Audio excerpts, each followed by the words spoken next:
E aí, como é que vocês estão? Beleza? Deixa eu ver se tá muito grande esse zoom aqui. Não, tá tranquilo. Pessoal, então hoje, dando continuidade, né, à cronologia da história da arte, tirar isso daqui, dando continuidade, né, ao nosso trabalho, nós vamos falar daquele que talvez tenha sido o mais importante estilo artístico em termos, pelo menos, de artes plásticas, né?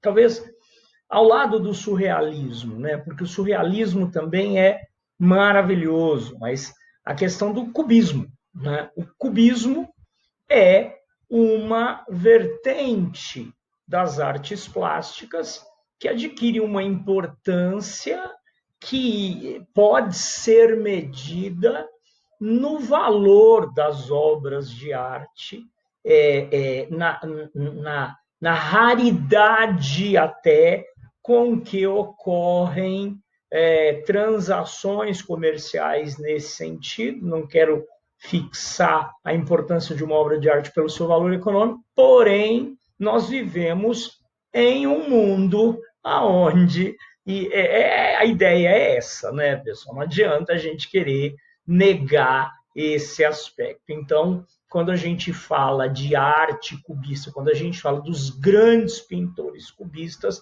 nós estamos pensando aí nas maiores coleções de arte do planeta, em peças centrais de museus, né? Então, principalmente quando a gente fala em Pablo Picasso, né? O cara era o rei da cocada preta, o sujeito, né? Poucos artistas tiveram aí uma carreira tão significativa, poucos artistas foram tão marcantes, né, na história da arte como esse cara. Ele é um monstro, inclusive é responsável, e aí, na minha humilde opinião, não só na minha humilde opinião, a mais importante obra, a pintura mais importante do século XX, né? Nós vamos falar aí a respeito do quadro Guernica. Pessoal, o cubismo, ele é inaugurado por essa obra que vocês estão vendo aí na tela, que é as Mademoiselle d'Auvignon, tá? As Damas de Avignon, né? Então, las Demoiselles d'Auvignon, ou as Damas de Avignon, as moças, né? Que é uma obra de 1907, tá? Desse magnífico pintor espanhol Pablo Picasso, passou boa parte da sua vida na França, né? Mas o que nos interessa, pessoal, é que algo que vai, né? A gente já remata aqui de primeira.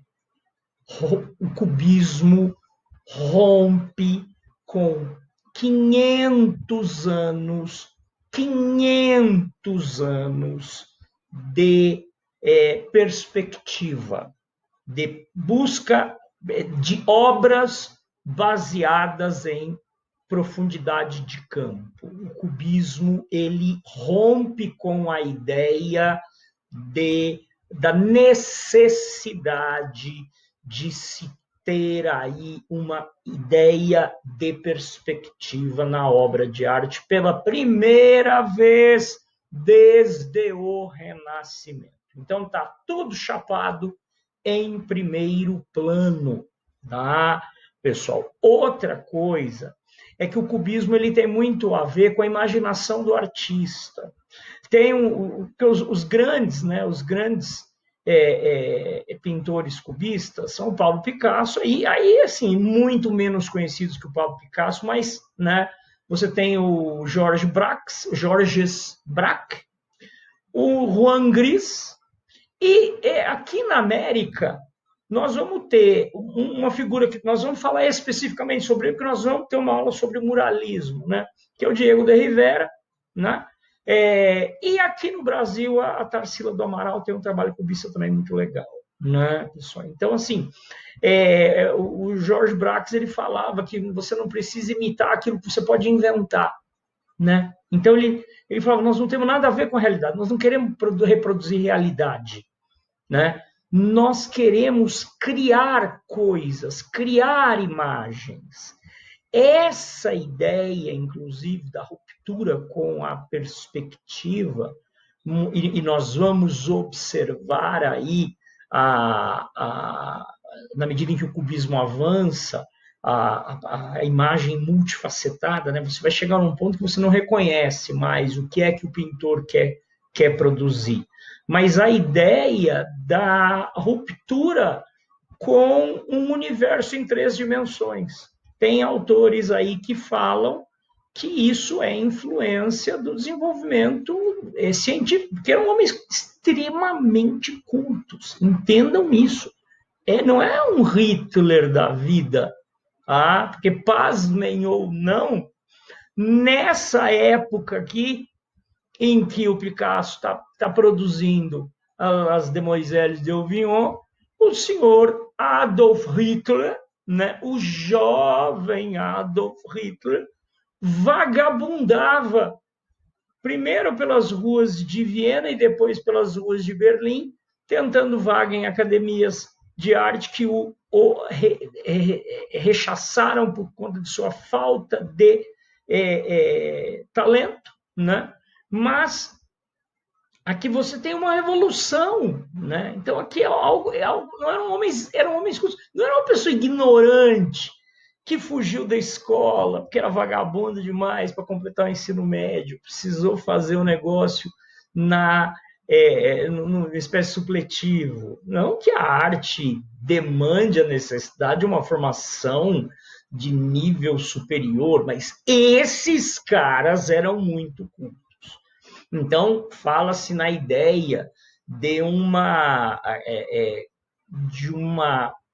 espécie de cooperação, uma espécie de mutualismo com a revolução científica, demonstrada pela teoria da relatividade, as teorias einsteinianas, né? A teoria da relatividade, toda aquela loucura que estava sendo o início do século XX no campo da física, né? Então, eles não estão presos à ideia de tridimensionalidade, porque eles não acham que isso seja necessário, eles não querem, eles acham que tem muito mais coisa no universo do que a vã filosofia, né, da profundidade de campo pode explicar, né? Então, é muito interessante nesse sentido isso, né? Então, primeira vez em 5 séculos de produção artística europeia, você terá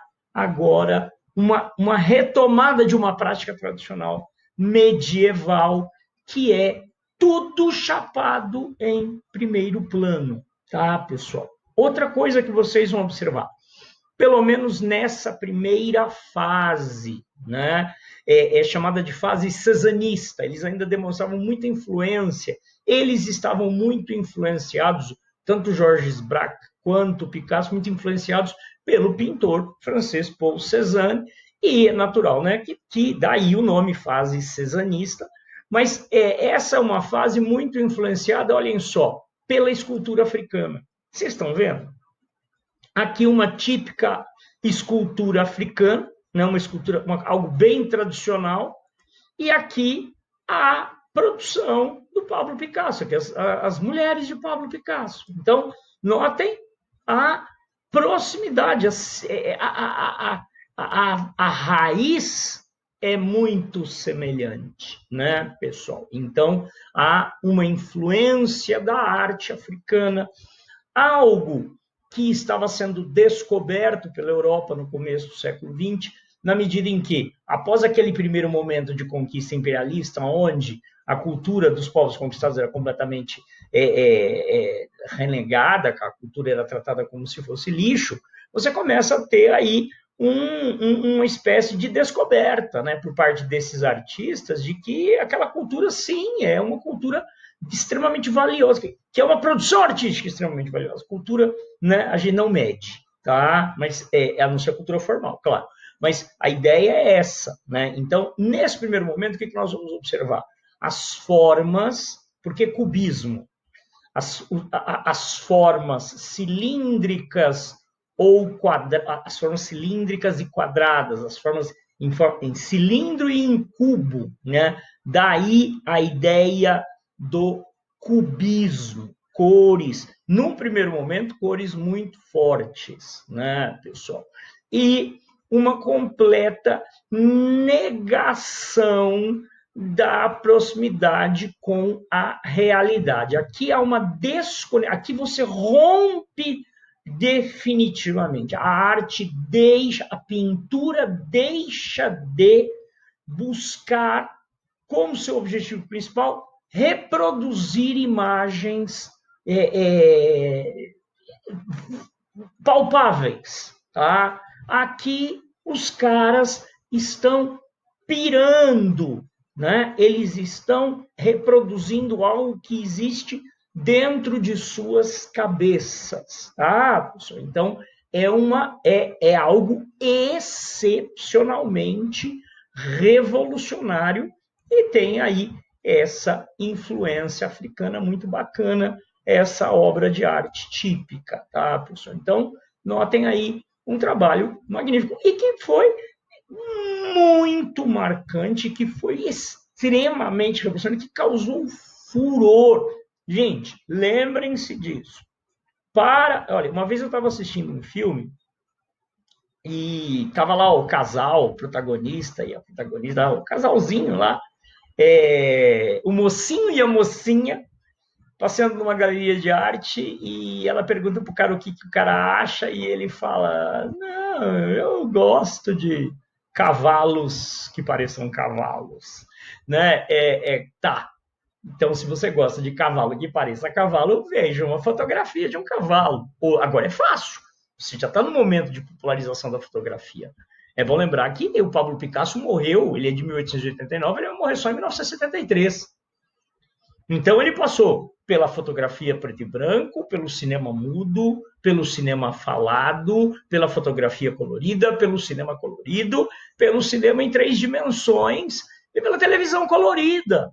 Tá? Ele passou por tudo isso. Né? Então, a arte que ele produz, ela não pode se colar em uma tentativa de reproduzir uma imagem, de copiar o que a fotografia faz de muito melhor, né? Então a arte vai buscar, a pintura vai ter que buscar seus próprios caminhos.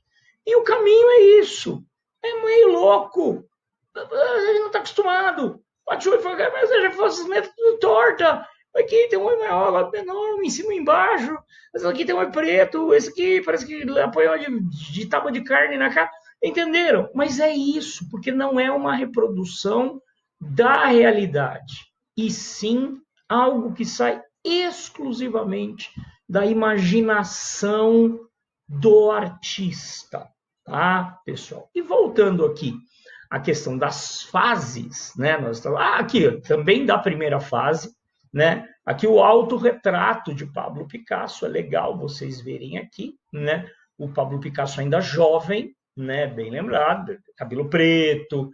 Então essa é uma obra bem do começo do século XX, do período cezanista, né? Então olha aí os olhos bem arregalados, mas notem nenhuma, tudo chapadão, né? Tudo chapadão, aqui um traço amarelado. Vocês percebem aqui a diferenciação de cores deixa de ter, não é naturalmente uma reprodução barroca ou renascentista, não é uma tentativa barroca ou renascentista de produzir o retrato de alguém, né, pessoal? É como ele se imagina, né, pessoal? Então, olha que interessante a diferença de cor entre os olhos, né?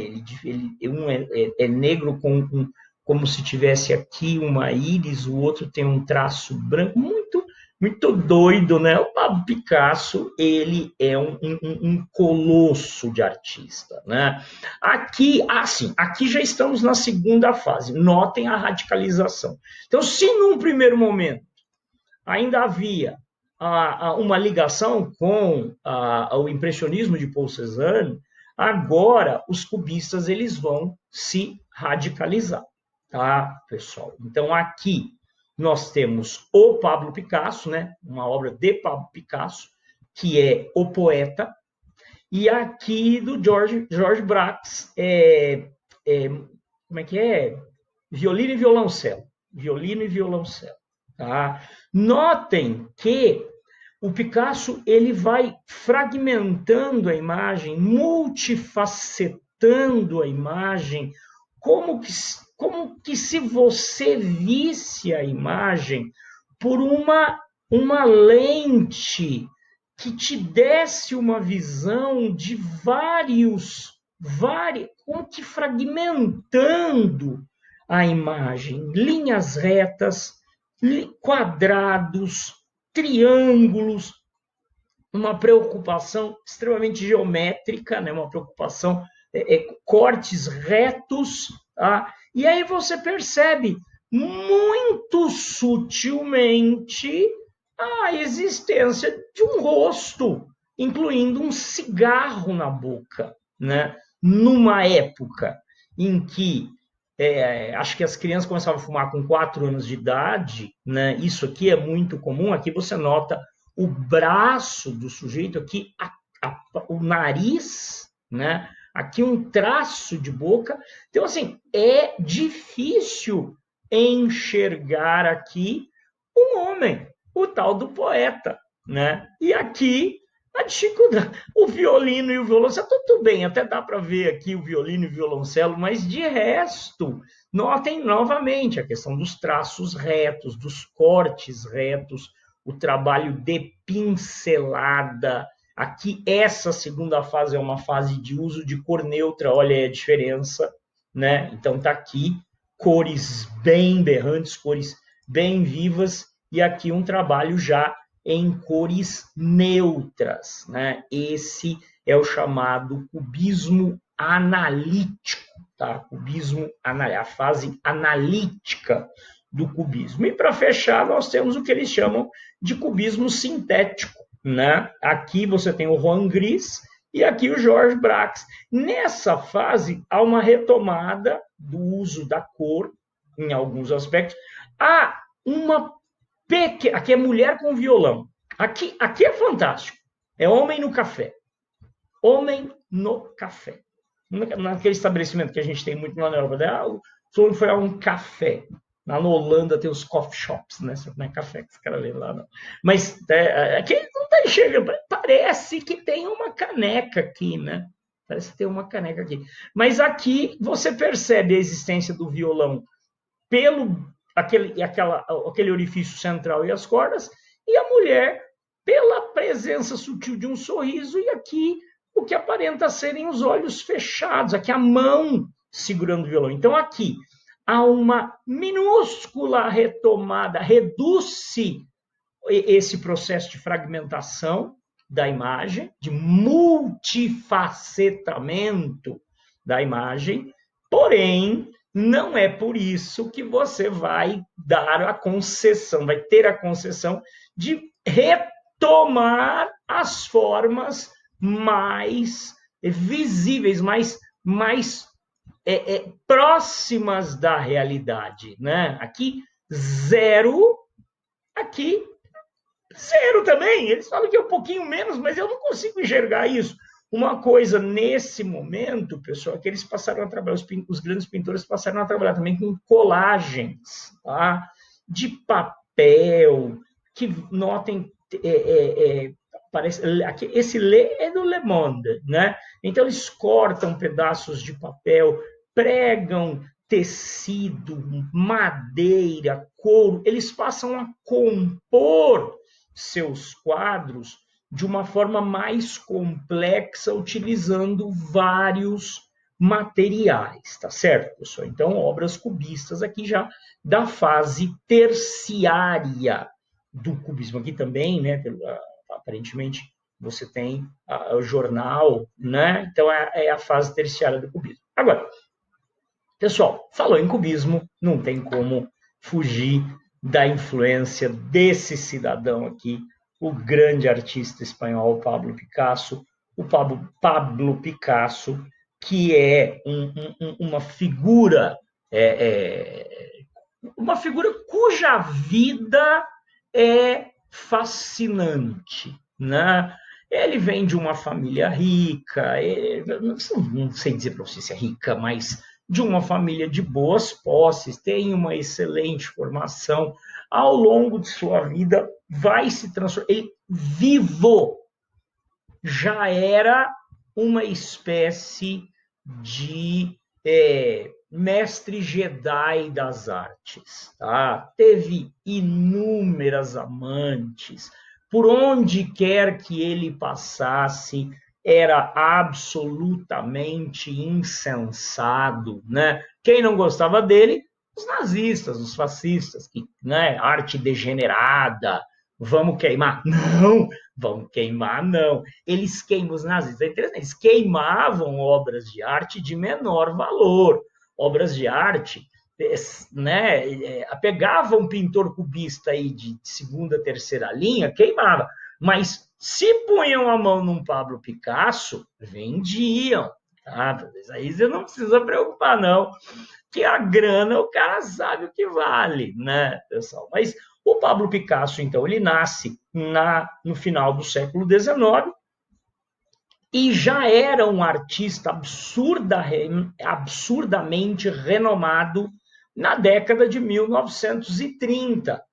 Quando começa a Guerra Civil Espanhola, em 1936, Pablo Picasso, desde o princípio, manteve-se fiel ao governo republicano de base socialista, né? Aquilo que a gente estudou, né? A Guerra Civil Espanhola, aquele governo que a gente chama de republicano. Então, ele manteve-se fiel ao governo que havia sido eleito em 1936 e que estava sendo contestado pelo Francisco Franco, né? Pelo general Francisco Franco, pelo general fascista Francisco Franco.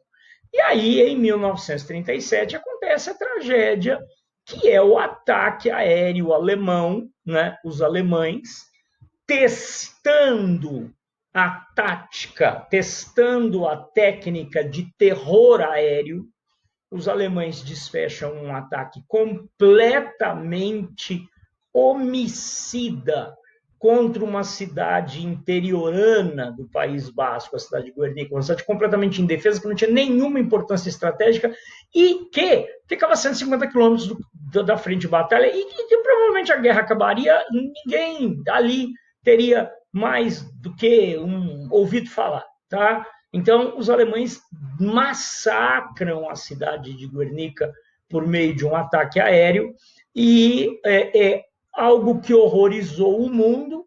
Os nazistas, e aí eu tenho uma grande admiração até por um piloto alemão chamado Adolf Galland, né?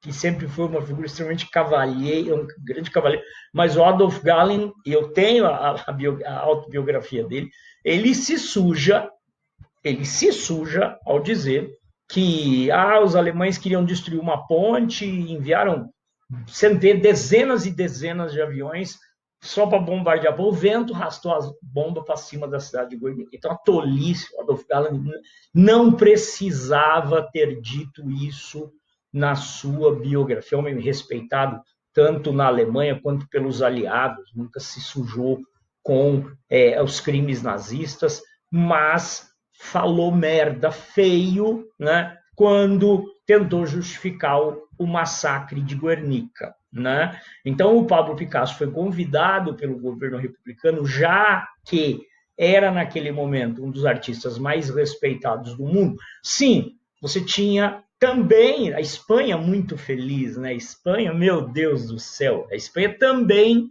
tinha grandes artistas surrealistas, né? Você tem ali na Espanha, naquele momento, você tem o Salvador Dalí, né? Você tem ninguém mais, ninguém menos que o Salvador Dalí, o mestre do surrealismo. Só que o Salvador Dalí era fascista.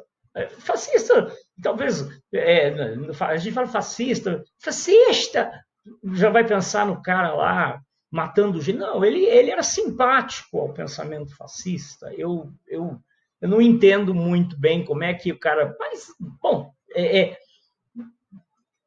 tá. Né? O Salvador Dalí, por exemplo, era simpático ao fascismo. Né? Brigou com a maior parte dos grandes artistas de sua época. É claro também, né, pessoal, que nesse momento histórico havia um temor muito grande da ameaça stalinista, né? Então a gente não pode, mas não justifica, não justifica. Por mais que ele tivesse medo aí do comunismo, não justifica. De qualquer forma, tá? Também não justifica o cara ser comunista, não. Tá? Mas voltando ao assunto, sem querer entrar em polêmica, o que acontece aí, meninos, é que ele vai produzir só a maior obra de arte do século XX, que é Guernica, né? Guernica, obra maravilhosa, tá, pessoal? Um painel gigantesco, um painel de metros e metros, tá? Aonde ele reproduz, ele tem aqui a sua demonstração, a sua visão, né? Essa visão alterada, essa visão que vem de dentro, né? Que os nazistas chamariam de arte degenerada.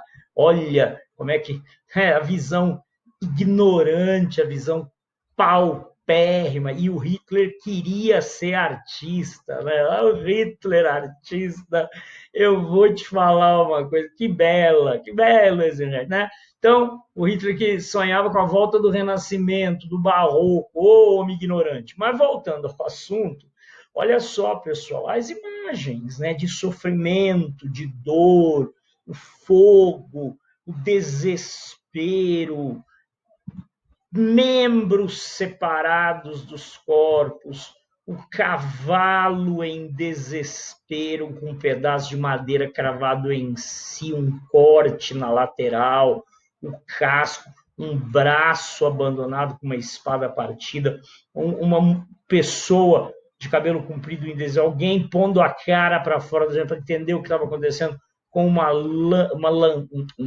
lampiãozinho, aqui a luz elétrica, aqui o desespero da mulher com a criança morta, né? Aqui é interessante a gente observar, porque é tão grande a imagem, é tão poderosa a imagem, que a gente muitas vezes não percebe, né? A mãe em desespero com o filho morto no colo, a filha morta no colo, o touro aqui, também os animais em desespero, e aqui, né, essa característica, né, essa coisa de produzir uma imagem diferente da realidade, pássaro aqui atrás, lembrando que há uma obra fantástica, né, uma obra extremamente famosa do Pablo Picasso, que é a Pomba da Paz, né, pessoal? Então, talvez, eu não sei, né, se aqui uma pomba, mas um pássaro apavorado. Então, uma imagem demonstrando o horror daquele momento, mas sem ter a pretensão de reproduzir a realidade. Né? Cadê perspectiva? Cadê profundidade de campo? Cadê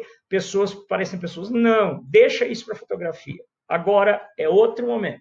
Tá? É a ideia, é a mente do pintor batendo asas. Tá, pessoal? Você não precisa tentar copiar aquilo que você pode criar, né, pessoal? E para terminar, para a gente para não nos alongarmos demais, está aqui, né, pessoal, um exemplo do cubismo tupiniquim, né? A obra de Tarsila do Amaral. Essa obra está exposta, eu não lembro se é no MASP, é aqui no Brasil, essa obra está aqui no Brasil, que é de 1924, que se chama simplesmente São Paulo, né? Vocês notam aí a característica no formato, né, das formas geométricas aí, dos quadrados, das linhas retas bem definidos, e uma demonstração, uma visão da cidade, né, pessoal? Aqui provavelmente, isso aqui, gente, deve ser o viaduto do Chá, tá? Não tenho como dizer, mas um veículo, aqui o viaduto, né? Notem aqui os suportes, aqui os edifícios, inclusive em construção. Não sei o significado desse número, tá, pessoal? Mas aqui, ó, uma bomba de gasolina das antigas, da década de 1920, sim, Quem achar que isso aqui é uma pessoa caminhando com um baita de um rabo, tá errado. Isso aqui eu posso garantir, vocês não tem nem o que discutir.